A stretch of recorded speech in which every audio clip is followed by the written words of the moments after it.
Ini berapa orang udah masuk nih?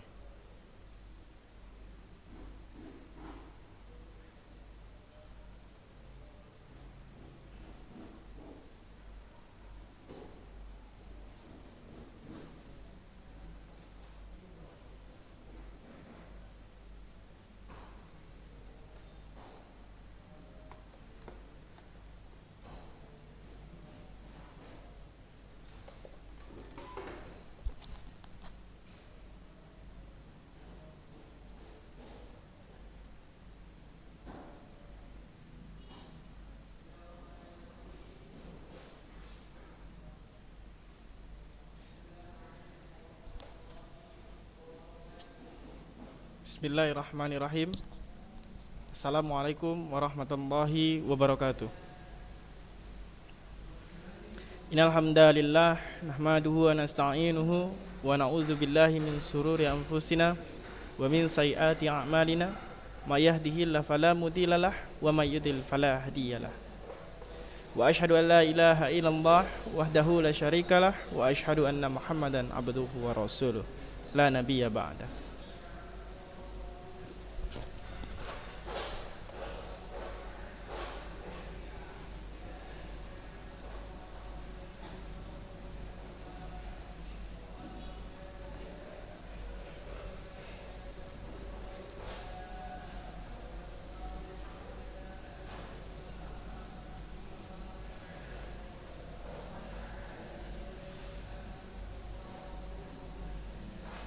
Ini nampilkan semuanya mana partisipan? Nampilkan semua. Satu aja yang muncul. Iya. Saya mau lihat video mereka gitu. Heeh. Mana ada ini morse. Oh. Ya ada tunggu. Ini nih. Ya. Oh ya, meeting control. Enggak, dia apa? ABS? Enggak, Mam. Dia enggak bisa, Mam. 12 partisipan. Iya, stop screen dia berarti. Harus stop screen kalau misalnya share screen. Nggak bisa nengok anak muridnya. Harus stop screen. Iya. Tuh.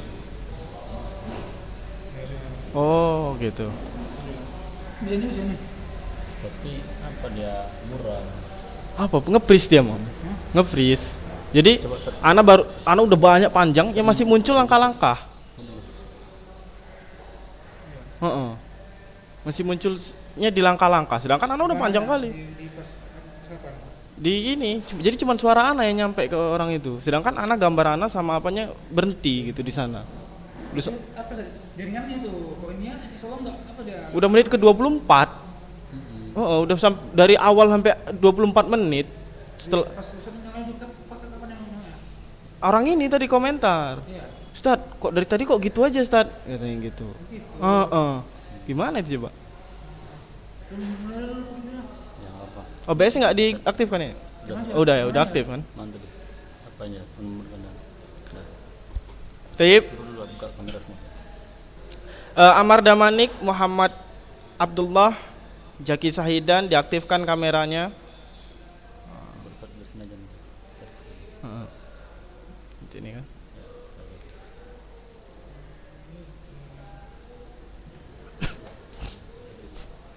Tayyib, Fatur, rambutnya udah panjang kali nih ya, Fatur. Abid. Wah, kayaknya nggak ada yang nggak panjang nih rambut. Oh, Usama yang agak botak sedikit nih. Udah. Yang lainnya rambutnya panjang. Muhammad Rizky, Amar Damanik, videonya dimunculkan.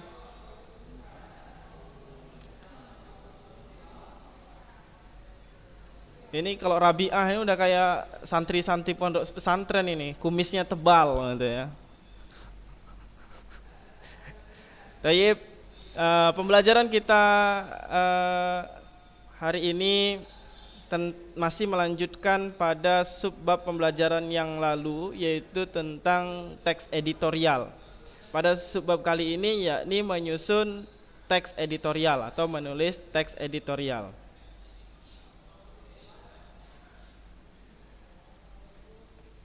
Jadi kita mulai, oh ini yang tadi ya, anekdot.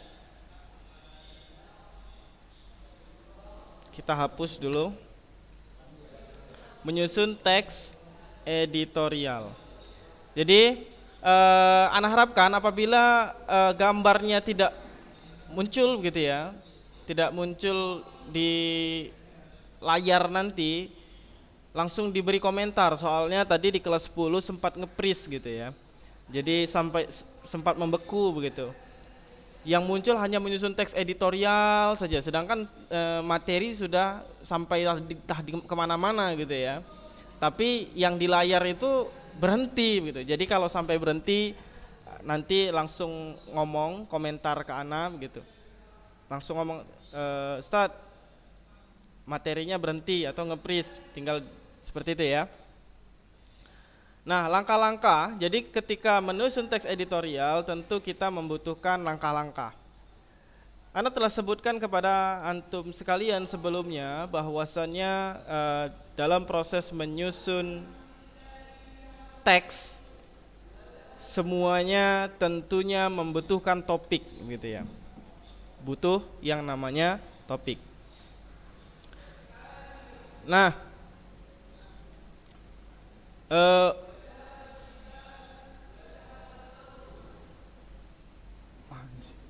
bingung jadinya. Oh ini ya, stop.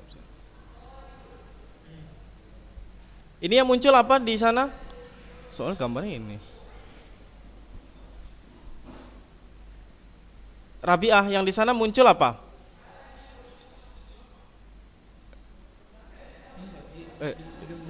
Gambarin aja. Gini ya. Enggak ini. Oh ini. Oh iya. Sampai muncul apa? Huruf apa? Panah. Anekdot kan? Anekdot yang muncul.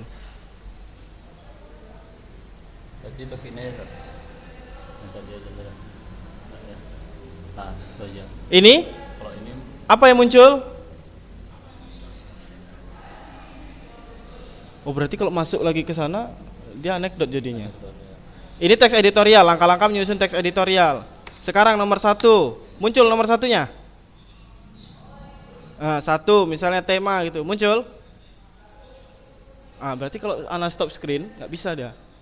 Ini ada mana nomornya? Ini ada di forum tuh. Tinggal gini-gini aja lah berarti. Taib. Nah, dalam proses menyusun teks editorial itu sama dengan teks-teks yang lainnya. Mungkin ada perbedaan-perbedaan sedikit begitu ya. Ada perbedaan-perbedaan sedikit terhadap proses penyusunan teks tersebut ya. Nah, yang perlu Ananda sekalian ketahui bahwasanya teks editorial itu hampir sama dengan teks eksposisi. Jadi kita telah belajar teks eksposisi sebelumnya di kelas 10 ya, kelas 10 di semester 1. Berarti bukan sama Ana ya, berarti bukan sama Ana waktu semester 1. Di dalam teks eksposisi itu terdapat yang namanya struktur. Strukturnya berupa tesis, rangkaian argumen, dan juga penegasan ulang. Nah, 3 struktur ini adalah komponen penting dalam proses membuat teks eksposisi, membuat teks editorial, membuat pidato, membuat ceramah. Jadi strukturnya sama. Perbedaan adalah cara penulisannya dan siapa yang menulis. Dan apa yang harus ditulis. Nah, kalau di dalam teks editorial ini maka kita membutuhkan yang namanya isu. Isu yang aktual, fenomenal, dan kontroversial. Nah, kita butuh isu atau masalah yang aktual, fenomenal, dan kontroversial. Apa itu aktual? Aktual jelasnya yang terbaru, yang sedang hangat-hangatnya dibicarakan gitu. Fenomenal berarti ya sifatnya itu tadi sedang sedang fenomenal, sedang naik-naiknya, sedang membuming begitu.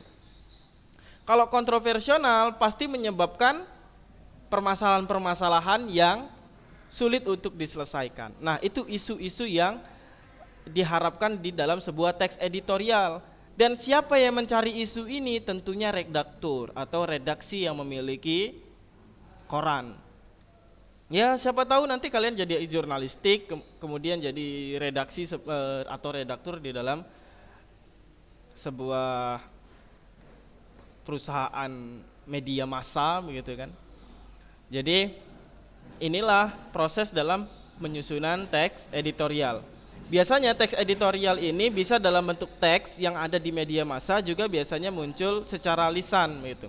Di mana letaknya kalau secara lisan itu ada biasanya itu di TV One itu ada nanti editorial gitu ya. Nanti yang ngomong kalau nggak salah Bung Karni dulu. Kalau sekarang Ana tidak tahu ya di TV One itu masih ada editorial itu atau tidak, karena Ana udah lama nggak nonton TV begitu. Nah, yang pertama isu yang aktual, fenomenal, dan kontroversial. Kemudian tentunya membaca berbagai sumber.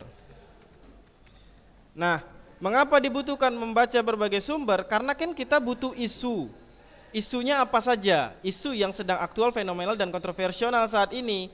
Berarti kita harus melihat keadaan sekarang ini apa yang sedang aktual, fenomenal, dan kontroversial. Kalau sebelumnya ada yang sedang aktual, fenomenal, dan kontroversial itu RUU Cipta Kerja. Ada juga sebelumnya itu tentang permasalahan pandemi, taat protokol. Sekarang lagi hebohnya tentang vaksinasi yang akan segera diluncurkan pada bulan November ya. Bulan November akan diluncurkan vaksinasi, dan untuk orang yang memang miskin nanti akan digratiskan, kemudian yang bukan orang miskin suruh bayar 200.000 gitu ya. Nah, itu kan sesuatu yang aktual, fenomenal, dan kontroversial. Nah, dan lagi hangat-hangatnya juga sedang dibicarakan saat ini tentang pilkada ya, pilkada itu ditunda atau tidak begitu ya. Nah, inilah awalnya terbentuk sebuah teks editorial, punya isu. Setelah punya isu, pasti kita harus mencari banyak sumber. Sumber kan tidak hanya pada satu orang. Jadi di dalam editorial ini tidak seperti halnya berita. Kalau berita berarti jurnalistik atau seorang wartawan mencari satu narasumber, kemudian diwawancarai, jadilah sebuah berita. Nah, kalau teks editorial, dia harus banyak sumber agar terbentuklah editorial yang kompleks begitu. Jadi harus banyak sumbernya agar data-datanya pun valid, karena di dalam teks editorial dia ada rangkaian argumen. Jadi tidak hanya sekedar pendapat. Taib. Yang selanjutnya kita harus mendaftar topik-topik yang akan dibahas. Mendaftar topik-topik. Jadi proses selanjutnya yaitu topik-topik yang akan dibahas di editorial yang akan kita buat apa saja. Nah, kalau misalnya tentang pandemi, berarti yang akan dibahas tentang vaksin, topiknya misalnya. Kemudian yang akan dibahas tentang penanganan, yang hendak dibahas lagi tentang protokol kesehatan, masyarakat, faktor-faktor yang menyebabkan seseorang itu bisa menerima atau tidaknya. Jadi itu menjadi topik-topik yang akan dibahas di dalam editorial. Nah, topik-topik itu didaftar. Mengapa harus didaftar? Karena kita nantinya akan memilah kembali topik-topik tersebut. Apakah topik ini cocok untuk editorial kita atau hanya malah menjadi sebuah redundansi bahasa atau kemubajiran gitu, yang nantinya malah membuat teks editorial yang kita buat tidak menarik. Nah, kita membutuhkan topik-topik yang akan dibahas. Tayyib. Selanjutnya, ini Dimas Guspi mana manusianya? Nggak ada. Ini warung nih. Dimas Guspi. Tayyib. Yang keempat, selanjutnya kita akan menyusun kerangka. Kerangka yang disusun berdasarkan apa? Berdasarkan yang namanya struktur. Ya, disusun kerangkanya berdasarkan struktur. Apa saja strukturnya? Ya, strukturnya adalah tesis, kemudian rangkaian argumen, dan yang ketiga itu penegasan ulang. Hampir sama dengan teks eksposisi atau penutup ya, penegasan ulang atau penutup. Nah, setelah kerangkanya jadi, maka selanjutnya kita kembangkan kerangka itu. Mengembangkan kerangka. Taib, selesai. Begitulah cara menyusun teks editorial. Yang penting kita tahu isunya yang pertama. Selanjutnya ya tinggal gampangnya saja begitu. Nah, Ana akan memberikan sebuah contoh. Contoh ya. Ini hanya sekedar contoh.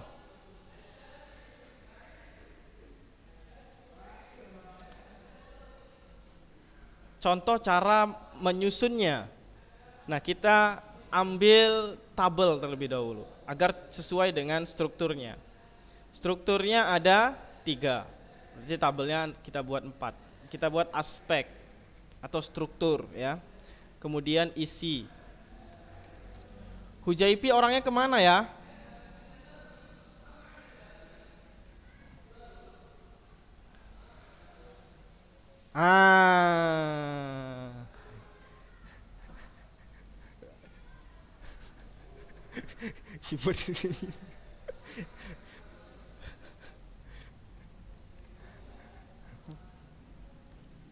Nah, aspeknya ada 3. Yang pertama tesis. Yang kedua rangkaian argumen. Kemudian ada penegasan ulang. Nah, begini. Nah, tesis itu kan berupa pendapat. Pendapatnya siapa tesis itu? Pendapatnya si redaktur atau yang memiliki redaksi sebuah media massa begitu. Maka pendapat tentang apa yang harus dibuat di sini. Nah, kita akan membahas tentang isu pilkada begitu ya. Pilkada 2020.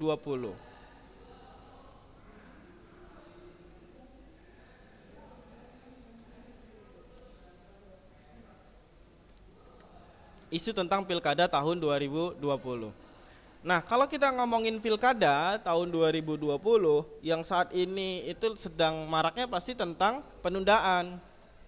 Tentang penundaan. Maka pendapat Ana gitu. Misalnya Ana ini jadi ini latar belakangnya Hujaipi. Nah, jadi lupa Ana gara-gara ngelihat latar belakang itu tadi. Kok hilang Hujaipi? Nah, misalnya tesisnya pendapat Ana terhadap pilkada saat ini begitu. Penundaan, jadi penundaan pilkada serentak tahun 2020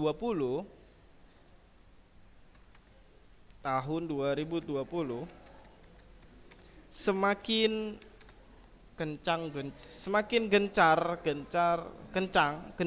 gencar dibicarakan.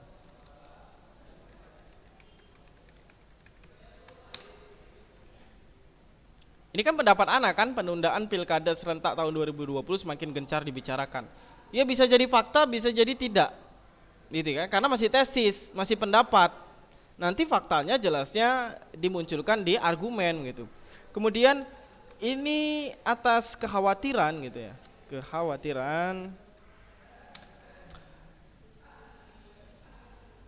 Kekhawatiran semakin meningkatnya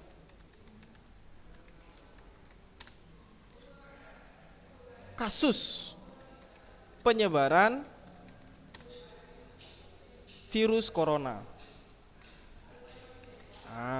Misal nih gitu ya.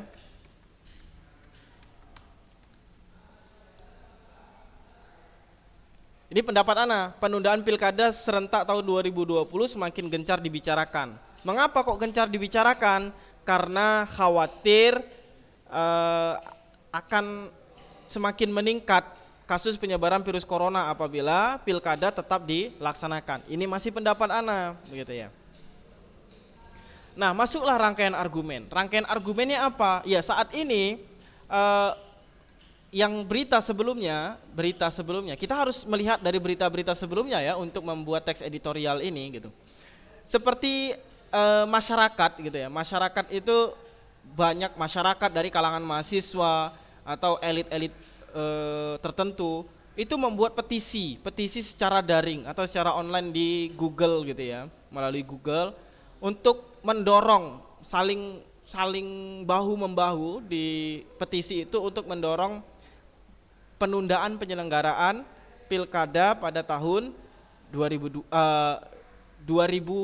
itu dan diundur jadi tahun 2021. Itu argumen yang ana tahu ya. Jadi ana buat misalnya elemen masyarakat begitu.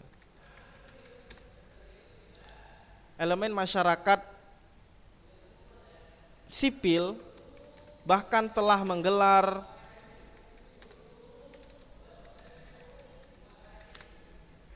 petisi daring untuk mendorong penyelenggaraan pilkada, untuk mendorong penyelenggaraan pilkada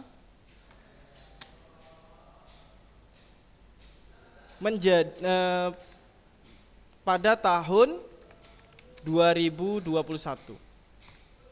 Nah, di petisi itu mereka itu mendorong agar pemerintah itu mau menyelenggarakan pilkada itu pada tahun 2021, tidak pada tahun 2020 yaitu di Desember. Karena mengingat vaksin sampai saat ini belum jelas, belum ditemukan dengan jelas. Memang sudah ada katanya dari Sinovac, tapi masih pada tahap 3, pada fase 3 ya. Belum jelas keefektivitasan si vaksin tersebut. Jadi masyarakat sipil tadi mengharapkan agar pilkada diadakan tahun 2021, tidak pada 2020 dengan cara menundanya. Ini jadi rangkaian argumen ya. Rangkaian argumen yang satu kalimat ini seolah-olah bisa mewakili banyak hal. Itu yang diharapkan di dalam sebuah teks editorial. Ya, yang diharapkan dari sebuah teks editorial. Nah, tidak sampai di situ saja, gitu ya. Tidak sampai di situ saja. Bahkan ya, organisasi keagamaan terbesar kayak misalnya NU, terus Muhammadiyah juga memiliki pendapat yang sama dan sepakat bahwasanya pilkada tahun 2020 itu ditunda. Nah, begitu ya. Jadi, organisasi keagamaan terbesar di negara ini pun bersama dengan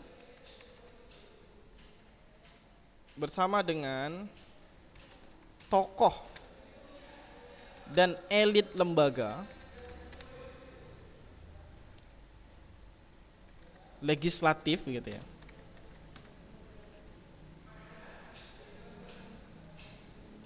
sepakat meminta pilkada 2020 harus ditunda. Nah,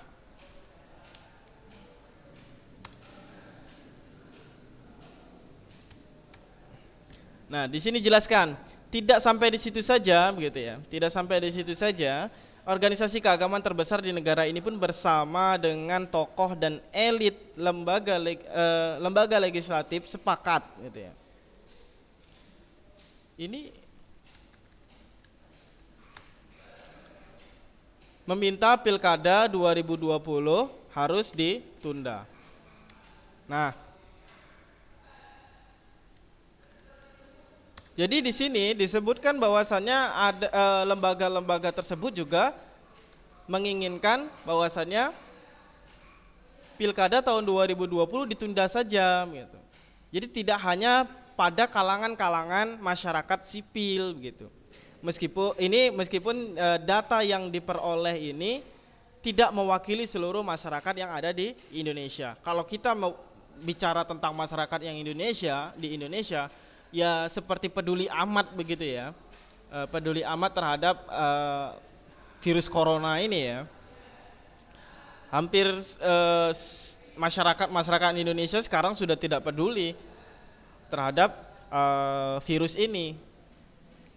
Tapi untuk menimbang agar penyebarannya itu tidak terlalu besar, maka diharapkan itu tadi begitu, agar pilkada tahun 2020 ditunda.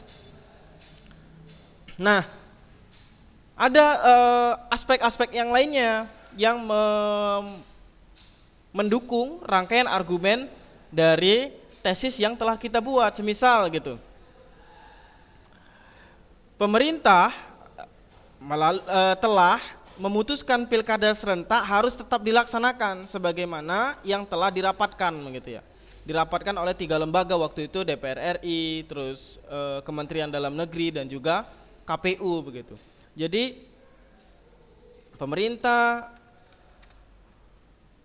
melalui Kementerian